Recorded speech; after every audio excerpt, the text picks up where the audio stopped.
Hello, welcome to this episode of the Maverrik podcast. I am Luke and today I'm joined by Ropa. Hey guys. And today we're going to be talking about growing your brand online with your team. So first question, going to jump right into it. Also, hello everyone listening to a podcast. Hello. Should companies keep a track of their team's social media accounts online? What do you think about that? I think it depends on the company, like what they do, what your business does, I think that's massively important. But I do think in the beginning stages, companies obviously should have a little look to see who they're employing or who they're hiring, and just to see what they're like, what they post. Does it align with the company values and, that kind of stuff? Will they gel in with everyone that works in the company already? But I don't think social media is just the only place you can go to judge those things. You actually have to get to know the person, of course. Should they be checking regularly? I think it does depend on the company, like I've just said. Obviously, for us, we are like a social selling company. We do a lot on social media. Yeah, we talk a lot about growing businesses online, so it'd be strange if we weren't doing that. If we weren't doing that, exactly. So I do think it's important to have a little check every now and then.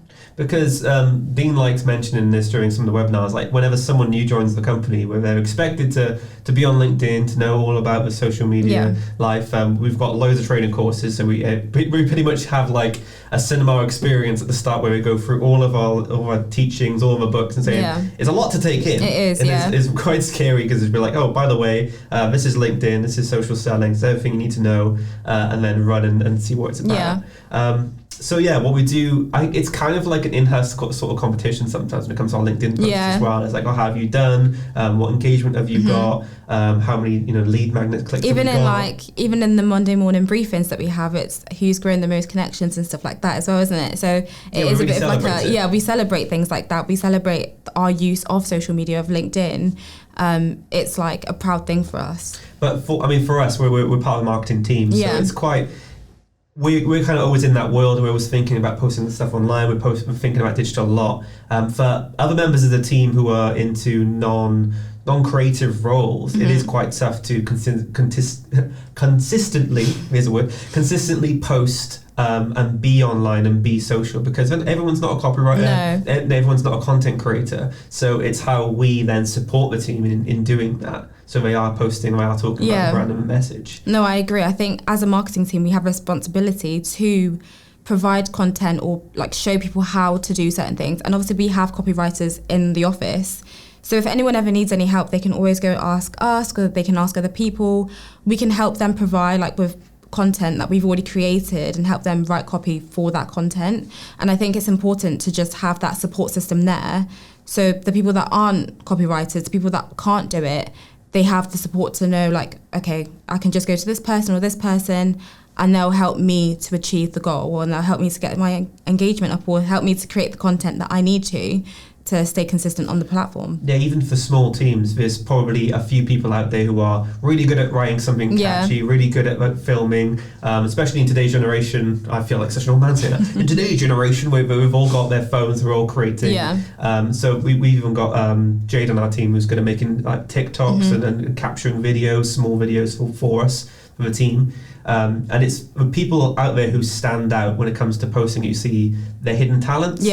Someone will really surprise you about what they post and go, actually, that was a really good post. I really like what you said. And you learn something new about the people as well.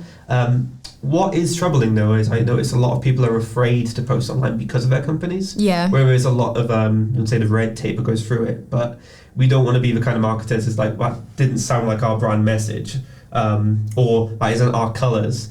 But if it's on their personal profile, it's like, that's not our brand, that's not our title. It can go a way of, okay, if you're going to use our logo, you use it in this way. If you're going to use our colours, you use them in this way. But if you just want to post something that you found online, which you found really insightful, and you want to give value to, value to your audience, that's fine. You can do that. And I feel like you shouldn't be afraid to put your name next to your company and also kind of be yourself and provide some and value. Be proud of it too. I think that's a massive thing, what you've just said.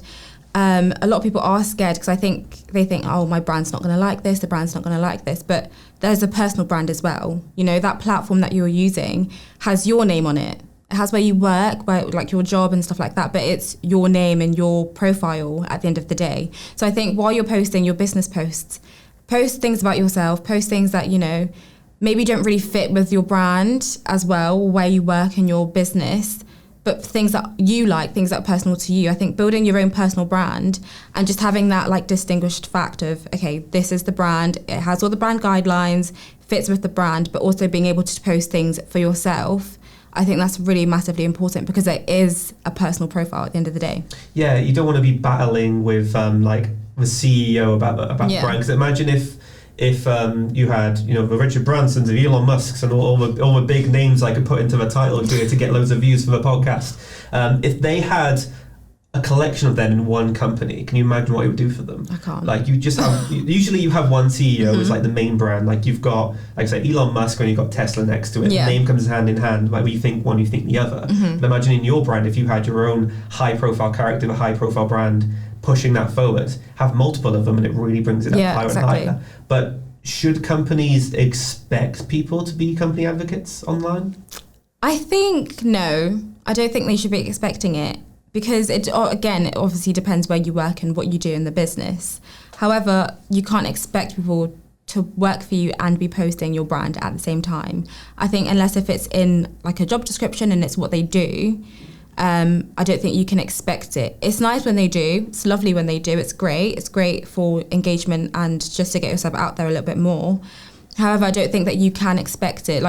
I don't really think you can. It's a hard crossover because you have your business profile and then I have a business profile. I have my personal profile, and it's mainly to have that barrier between communication with my friends because I use Facebook and I use Twitter. When I'm sharing any funny posts I see, I want just a channel where I can quickly do it. Where if I was using it for business, for social selling, for prospecting, it would be tough because I'd have to go through a slew of people who have just messaged some value pieces out there or I'm chatting about business. So that's why I kind of keep them separate. And it's a way, because back in the day of like digital marketing, a lot of people were trying to get into the spaces where they were trying to get people to post stuff in the, I thought it was like shadow sharing, where it was in like, it was the Facebook Messenger, and it was trying to find a way to get your content to be shared in those little groups, because we all have our friendship groups of where we try and make people laugh, and we organise like events, and it was a way of trying to get involved in there. Facebook run an ad to get inside it once. People were like, why is this in my feed? They really hated it. But there was a lot of content being made to try and get into those little groups. So that's why we were trying to blend the business and the personal by trying to get people to share information. We would do it ourselves in our own business group in like a marketing space on Google, and then you've got the other spaces where we are productive. So having that blend between business and personal, when you post something to a business page and you have that business page, it's going to be shared to people on the business. That's why LinkedIn does so well on their messenger side. Like I wouldn't message my friend on LinkedIn. No, imagine. It would just it's just like acquaintances and people I'm working with, but I wouldn't do like a personal post on them. I think my friends would take years to reply on LinkedIn. So I feel like it's important for marketing teams to support their teams in sharing content out there to people and giving them enough content where it can just quickly drop in a message and go, we've just put this out there. I think you'll enjoy it. I think with what you've just said as well, I think it depends on the platform. So if you're expecting your employees or your team to be sharing content on like Instagram and it's their personal Instagram, I don't think you can really expect that from them. It's a personal Instagram. Instagram is for entertainment, some education, I guess, and like just, to escape life, I guess. And I think expecting them to be posting business related content on their Instagram, their personal Instagrams, I think that's a little bit too far. But maybe to suggest maybe you can post this on LinkedIn or you can post this and it will help us out, like what we do with our team. I think we don't expect them to do it. But it's nice when they do and we appreciate it when they do. And our team's really helpful when they like doing it and they will do it. So I think that's, it depends on the platform, depends on the team, depends on the business. We've built their profiles, we've helped them establish their profiles in a certain way so it is our audience. Because if it was promoted on a personal page, we're selling to everyone's friends. Exactly. And not every one of our friends kind of either knows we know what we do because we appear in the feed all the time, but they wouldn't buy from us. No, I wouldn't expect any of my friends to come into a social selling course. No. Because they do completely different things. So do you think incentives are a good way to get people involved? Or does it feel more like bribes? You're only doing it for... I think there's incentives that can feel like bribes. There definitely are. But I do think, it's like incentives. People do things that benefit them. So if you're giving some incentives that will benefit your team, like what we do is, like I've just said as well, we give them content that they can share and, stuff like that. So it's kind of an incentive, if you've got nothing to post on this day, you could post this. It's like an alternative. So I think some incentives, if it benefits your team, I think they're like, it's a good thing to do. If you can do it, then why not? Yeah, if you're looking for like lead generation, if looking for if someone came through the door and said, "Oh, I was on social media, I managed to attract a really top CEO and everyone interested in the sales team." Yeah. Like if you said to your team, "Wait, that's great.